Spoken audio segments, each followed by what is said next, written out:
Messieurs, à quel moment avez-vous décidé que chaque espace public devait devenir le dépotoir de vos pulsions mal gérées?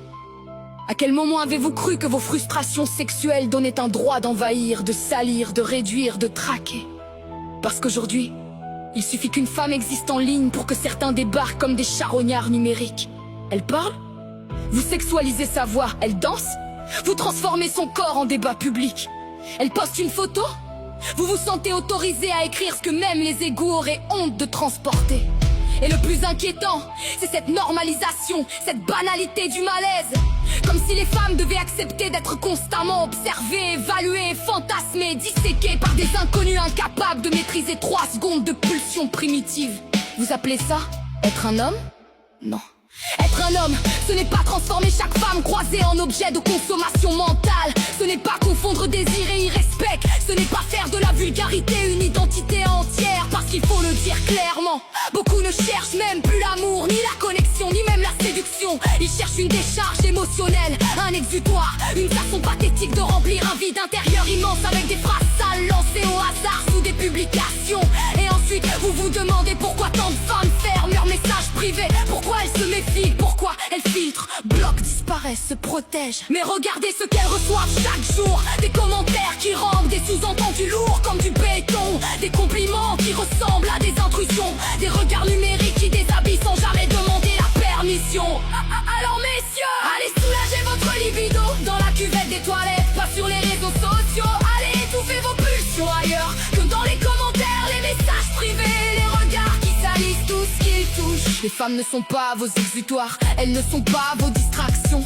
Elles ne sont pas des objets suspendus à votre ennui sexuel. Allez, réglez vos manques dans le silence, pas dans le vacarme obscène de vos frustrations exhibées publiquement. Allez vomir votre misère en mon âme, loin des femmes qui essaient simplement d'exister en paix. Parce qu'à force de tout sexualiser, vous avez fini par devenir incapable d'aimer proprement, incapable d'admirer sans posséder, incapable de désirer sans salir. Et ça se voit dans vos mots précipités, dans vos regards affamés, dans votre besoin constant de validation sexuelle, dans cette manière de transformer chaque interaction en terrain de chasse. Vous ne faites pas peur parce que vous êtes puissant.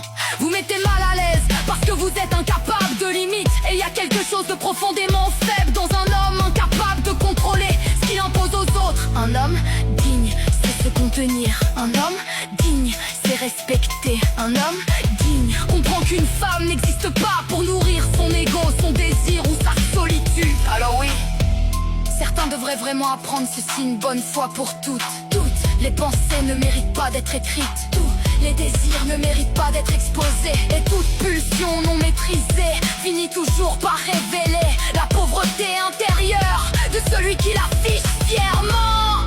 Dernier, messieurs, allez soulager votre libido dans la cuvette des toilettes, pas sur les réseaux sociaux. Laissez les femmes respirer sans vos regards qui collent à la peau comme une saleté numérique. Laissez-les parler sans transformer leurs mots en fantasmes. Laissez-les sans toujours ramener leur présence à vos obsessions.